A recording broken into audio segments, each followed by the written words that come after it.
નમસ્કાર દર્શક મિત્રો, પ્રાર્થના સંદેશ ન્યૂઝમાં આપનું સ્વાગત છે। તારીખ 17મી સપ્ટેમ્બરના રોજ આણંદ જિલ્લામાં યોજાનાર સેવા સેતુ કાર્યક્રમનો લાભ લેવા અનુરોધ કરતા કલેક્ટર પ્રવીણ ચૌધરી।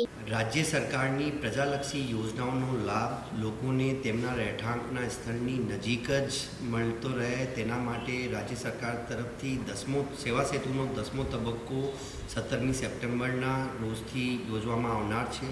જેના અંતર્ગત આણંદ જિલ્લાના પણ દરેક તાલુકાઓમાં 3 કાર્યક્રમો, દરેક તાલુકામાં ગામોના જુદા જુદા ક્લસ્ટર બનાવીને 3 કાર્યક્રમ થવાના છે। આ ઉપરાંત નગરપાલિકા વિસ્તારમાં પણ જુદા જુદા કાર્યક્રમો થનાર છે।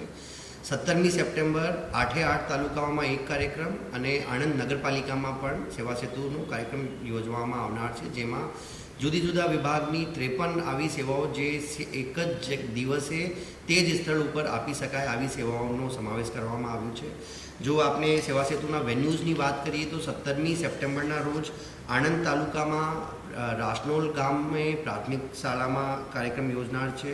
આંકલાવ તાલુકામાં માનપુર ગામે, બોરસદ તાલુકામાં ભાદરણીયા ગામે, ખંભાતમાં AM પટેલ હાઈસ્કૂલ જીણજ, સોજિત્રા તાલુકામાં ભડકત ગામે પ્રાથમિક શાળામાં, પેટલાદ તાલુકામાં પોડા ગામે, તારાપુર તાલુકામાં દુગારી ગામે, ઉમરેઠ તાલુકામાં સીલી ગામે અને આ ઉપરાંત આણંદ શહેરમાં શાળા નંબર 2 કન્યા શાળા રણછોડજી મંદિર પાસે સેવા સેતુ કાર્યક્રમ યોજવામાં આવનાર છે।